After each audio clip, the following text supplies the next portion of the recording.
3 people, and you're going to have 4 weeks, do something. It started out of pure stubbornness, which is great. Without necessarily meaning to, I think we found this quite interesting niche. No, we did some stuff, and the fact that it's invisible means it worked. I think art is encoded knowledge and experience. At that time, we were really fascinated by the whole transmedia concept. That was it, not the time-travelling robot idea that we had. Hello and welcome to the Technique Podcast, the show where we speak to artists about technology. I'm Sam Fry, and today we are talking about the process of writing and the differences between creating content for different platforms. The guest is Rebecca Denton, an author and content creator who sometimes goes under the pseudonym Lizzy Dent. Rebecca worked in TV throughout the noughties, where she worked on a variety of interactive concepts. Since then, she has pretty much moved away from the digital storytelling world to focus on writing novels, including a trio of books under the title This Beats Perfect. As we are still in a COVID world, this interview was conducted online, so the audio isn't always perfect, but it is a great conversation. So let me hand over to the interview between Richard F. Adams and Rebecca Denton, which starts with Rebecca explaining what she does. Well, I'm an author now.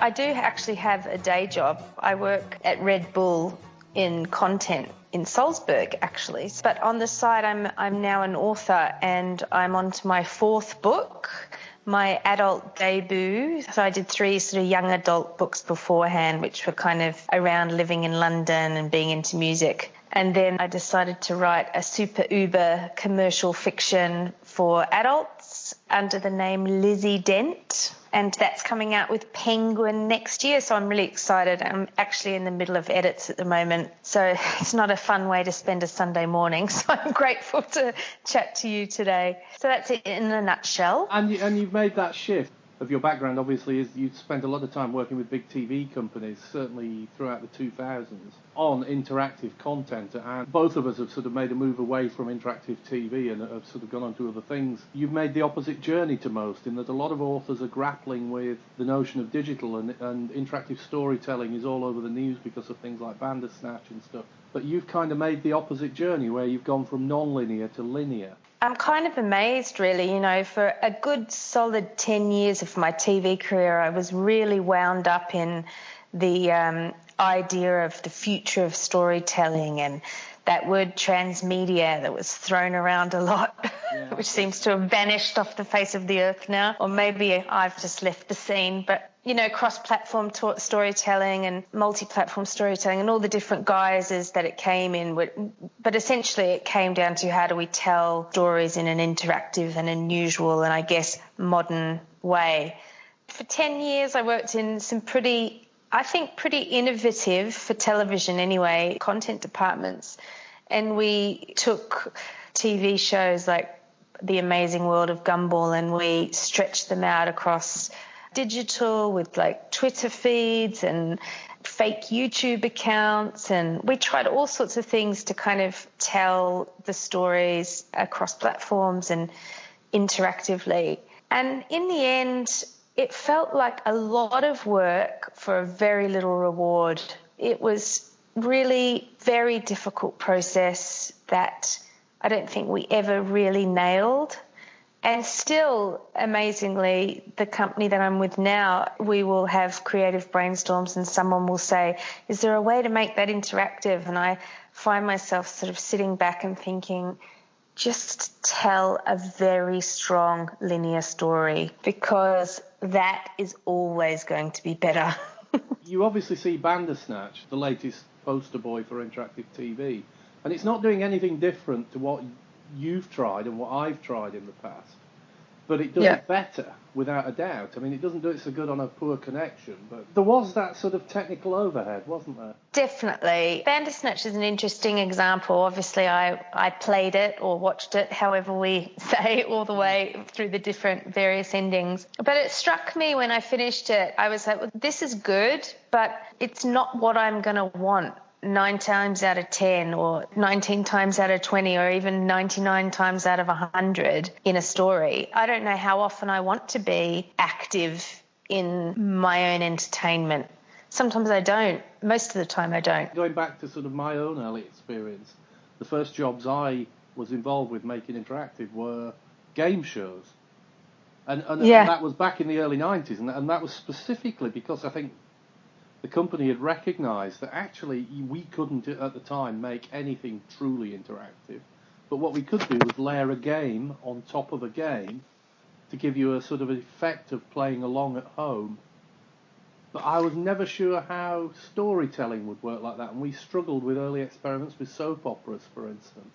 I feel like it's gimmicky, really, at the end of the day. And also, I wonder whether gaming has actually fulfilled that space for interactive storytelling, and that it was always more the people predisposed to gaming and creating their own story within a game, of course, that were likely to be interested in interactive storytelling, really. And the majority of the audience actually want a sit back and read, sit back and watch linear entertainment experience. I think it's interesting what you said to me before about were we at a blessed or cursed time, because I do wonder if there's going to be a big commercial attempt at doing something really, really properly that's interactive. I think Bandersnatch was a first big step, but I'm talking maybe something even bigger that might break the mould. But my gut feeling is not. I feel like it's going to come from theatre rather, and gaming. That's what I think. Well, that's an interesting thing, because one of the things I spent a couple of years at the Royal Shakespeare Company recently working on bits around transformation and stuff. And the Royal Shakespeare Company, I don't know if you know, but they're very advanced. They've had virtual avatars on stage and things like this as part of The Tempest and various other shows they've done. And one of the things I sort of wrote to them before I sort of went there was this notion that I thought theatre was the closest medium to gaming. Viscerality, and it's enclosed space, and it's sets. And if you actually play games, they are sets. They're not filmscapes. People always compare them and say, oh, they're cinematic, but that cinematic thing with a game to me is just a presentation layer. And actually the experience feels like theatre.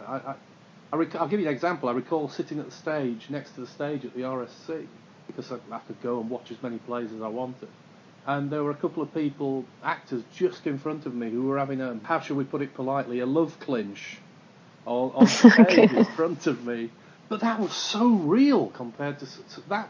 I got the same feeling from that I got from playing, Doom or Call of Duty. Wow, yeah.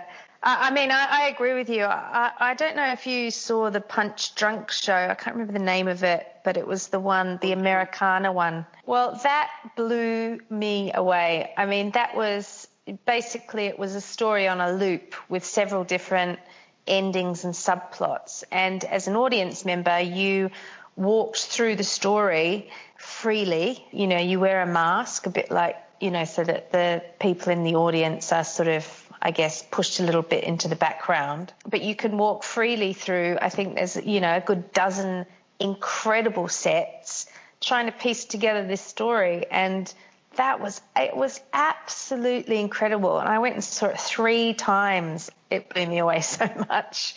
But yeah, I totally agree with you. For me, that was interactive storytelling. It was definitely nonlinear. But what it wasn't was digital. Nothing has come close to the thought that was put into that production that I saw. And I remember walking around there thinking, you can't create this in television, I'm sure of it. You can definitely create it in gaming. I agree with you there. Because that's how it felt. It felt like I was moving freely. I was a first-person viewer, if that's such a thing, and I was telling the story in the direction I wanted to tell it. And it was just really amazing. And I think I became very disillusioned in the end with the attempt by television to try and find a way to become, non-linear multi-platform storytellers, or whatever the term is, because it just felt like it couldn't be done to me in the end. It was like 10 years of like plugging away and then going to see something like Punch Drunk and going, it's the wrong medium, television. It can't do it. It's a sit back experience. And I know everyone says, oh, but the kids are online watching YouTube and stuff like that. But when they're watching stories like The Umbrella Academy or whatever the latest show is, they're also sitting back and enjoying a linear experience, Totally agree. I've got a 13-year-old and a 16-year-old. I've got a games room and, all the stuff you'd expect from a modern tech sort of household. But in the end, they sit back and consume. This is a bit of an admission, but I felt like when I was in TV, I couldn't crack the content team, right? I couldn't get into traditional development. It was very competitive and it was really hard to get into.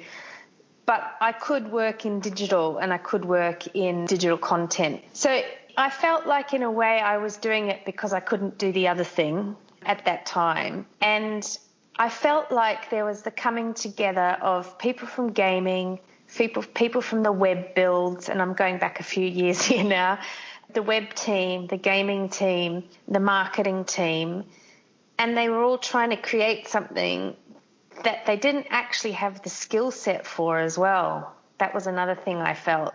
Like the big hitting storytellers were all still in the linear teams. Yeah. And so there was a mixture of a bunch of things. And a lot of the push was coming from gaming, which in hindsight was right.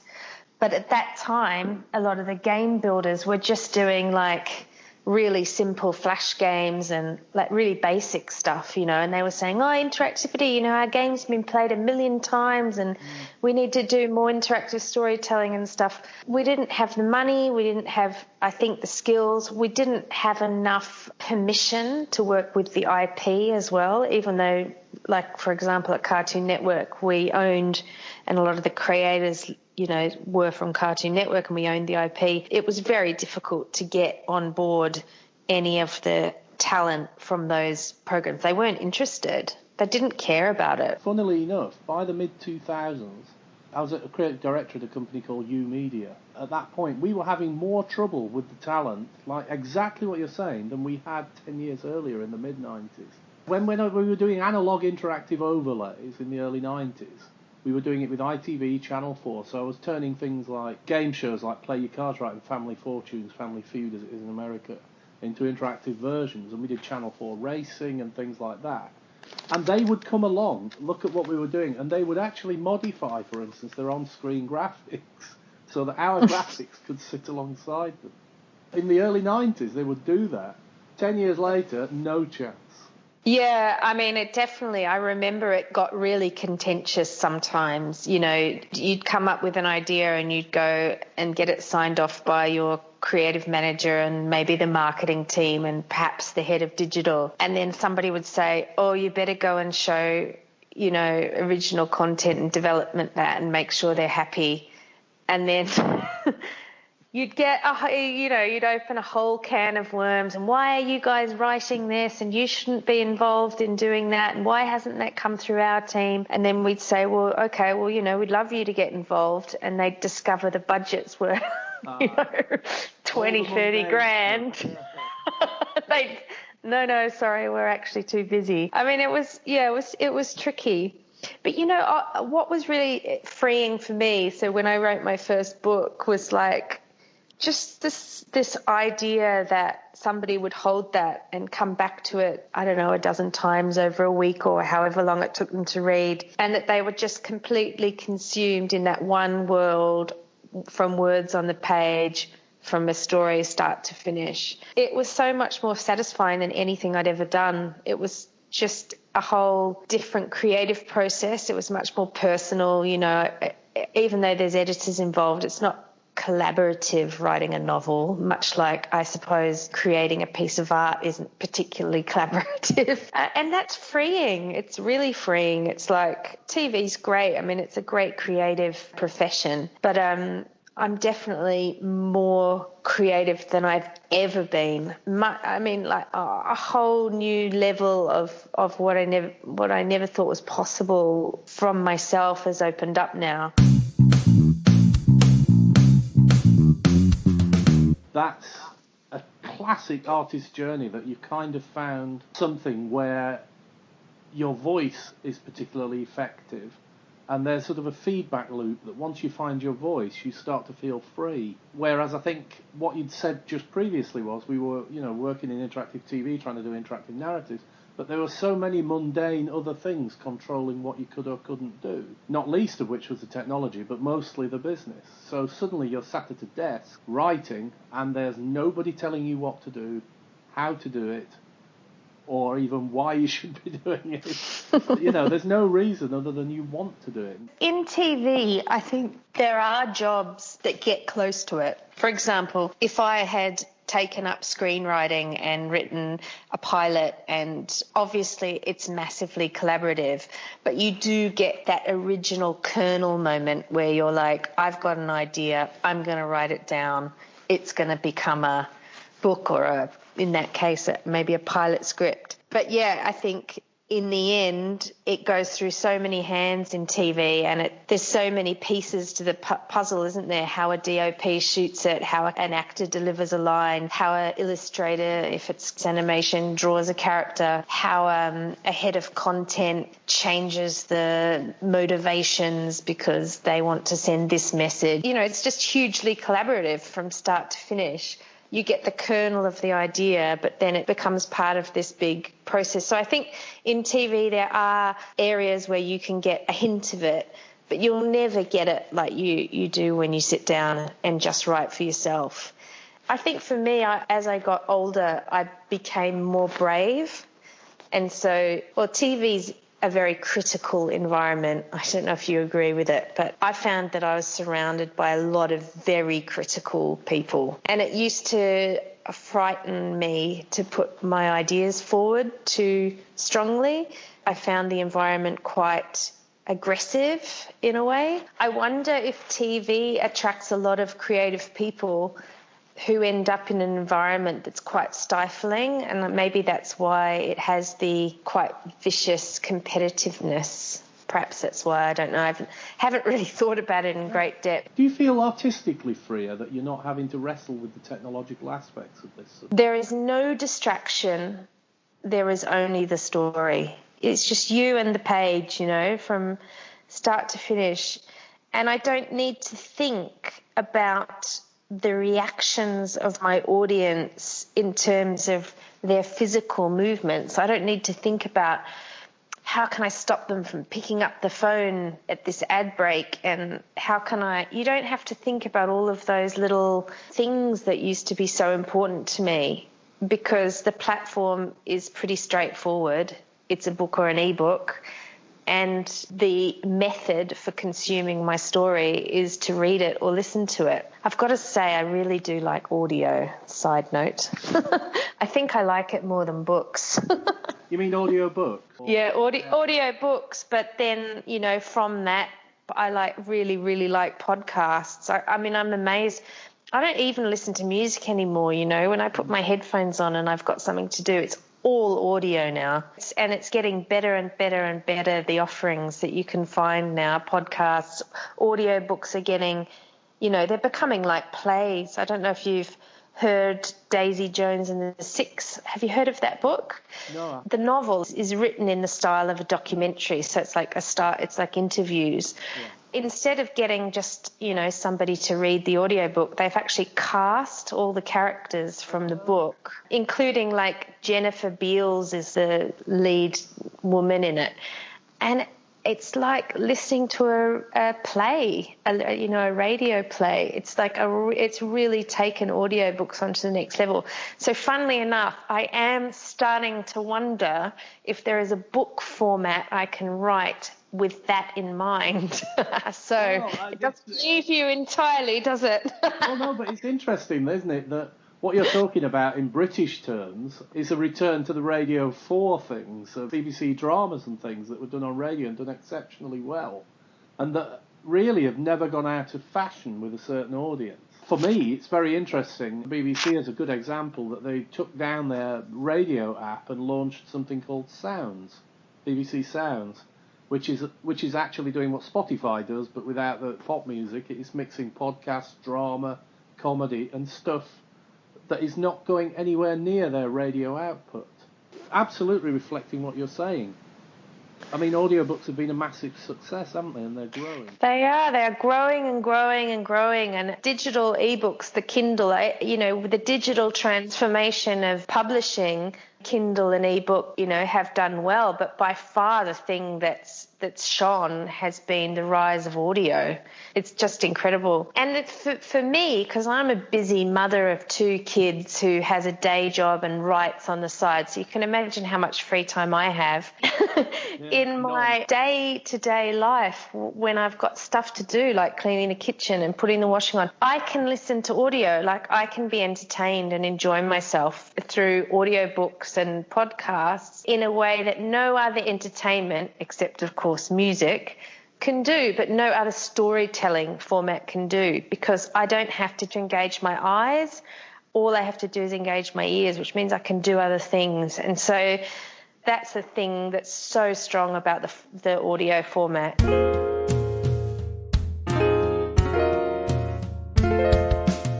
When you write something, you sort of have to put yourself in the mode of what you're writing. Do you think authors now should be thinking this would make a great audiobook? Or do you think they should just stick true to what they're just sitting down and writing, the story? Well, I was just kind of laughing before because I'd said to you, I've moved away from digital. Yeah. But actually, funnily enough, I have been starting to think about what approach can I have to writing a novel with the idea that it will definitely become an audiobook. Is there any way to write a novel creatively or cleverly or interestingly that would make its transformation into audio more exciting?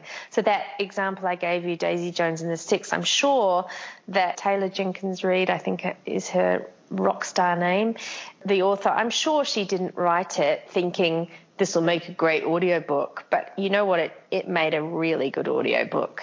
And it has made me think, is that some small consideration I could give outside the novel? How would this come across well in audio? Or perhaps I could write this from several different perspectives instead of my one first-person perspective to make it more interesting textually to listen to. What do you think makes audiobooks so compelling sometimes? It's a really interesting question. I've just finished one this morning and I didn't like the narrator, didn't like the way she spoke. I didn't like her inflections and actually didn't like her accent, weirdly. Well, I didn't not like her accent. It just didn't feel right to me, the way she was doing it. So I don't know what makes a good audiobook. It's definitely the narrator is really important. So therefore, I guess it's the performance, isn't it?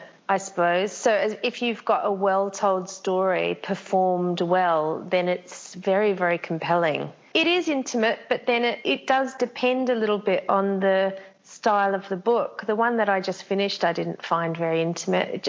I found it kind of grating. But I have read other ones that have been performed so well and you really feel like you're listening to the protagonist of the story as the author intended. I know there's a huge amount of people who like ASMR videos on YouTube, which if you've not come across them, it's a whole movement of videos where people talk very quietly, very softly, very slowly.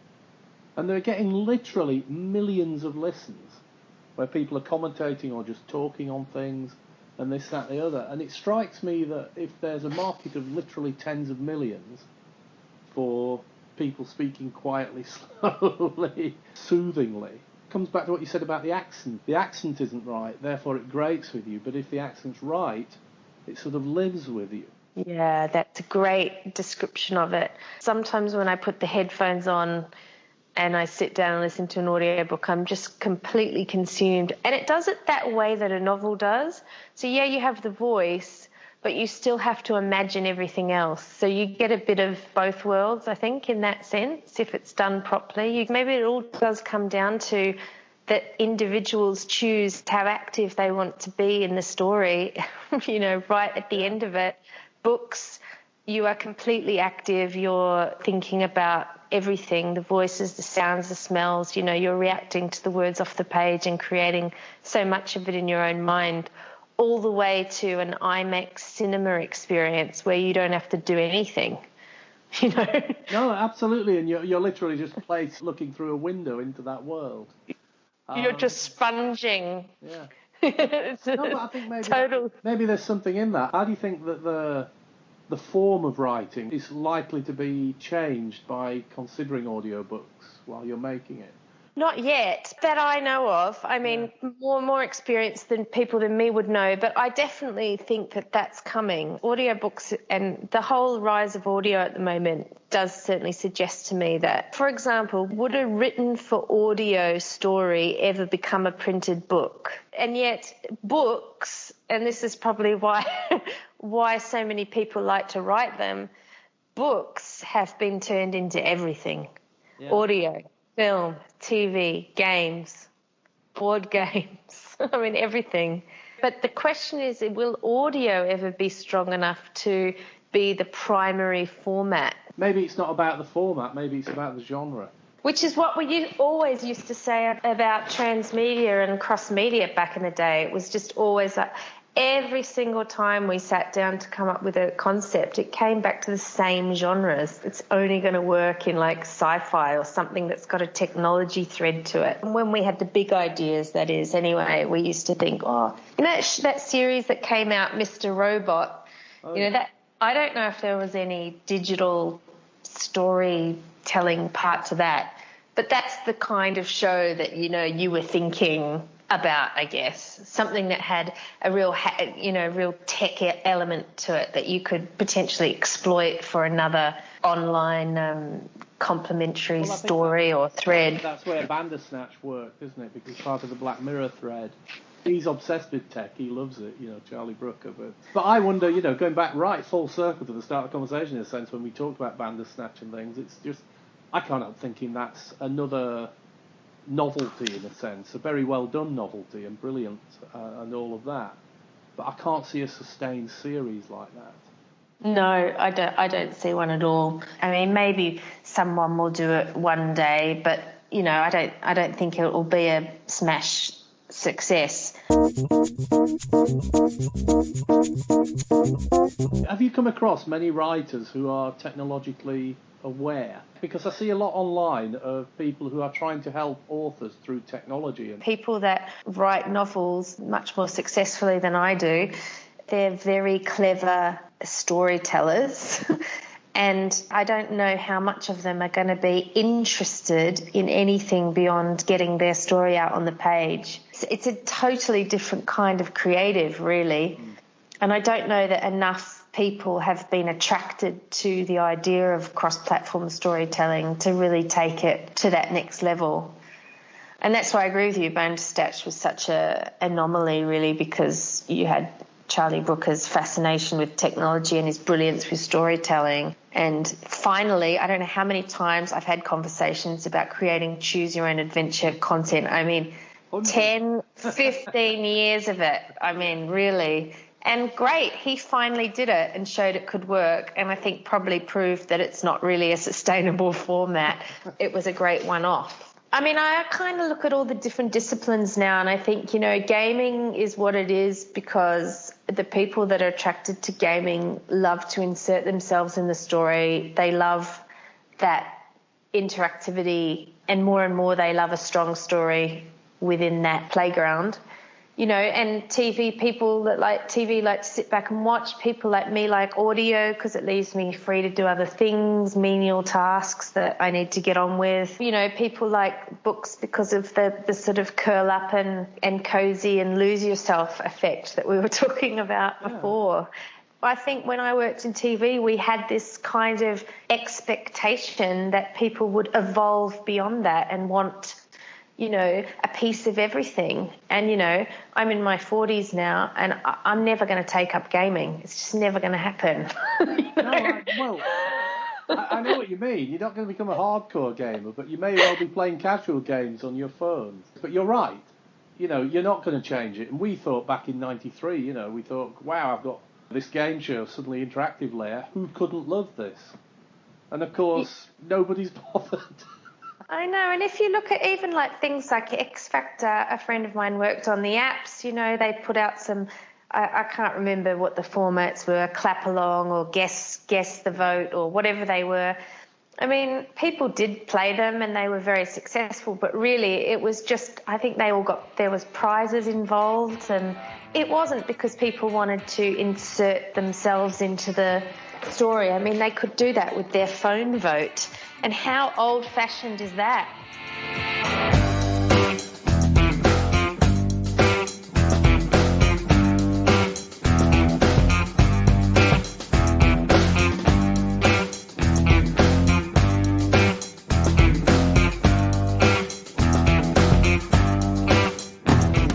That was Rebecca Denton, interviewed by Richard. I actually found it quite inspiring to hear about Rebecca's journey as a writer and how she has become braver and more comfortable with sticking to her creative vision over time. So if you're interested in hearing more about Rebecca's work, here's how you can find her. I have a nom de plume now, which is Lizzy Dent, and I have a website, lizzydent.com, LIZZYDENT. I'm just still learning my name. And on Twitter, you can find me at Dent Lizzy. So that's how to get in contact with her. Well, that's all the time we've got for this month's episode. Thanks again to Rebecca for being part of this interview and to Richard for conducting it. I hope you're keeping safe wherever you are right now, and we look forward to speaking to you again in a month's time. In the meantime, take very good care of yourself. Goodbye.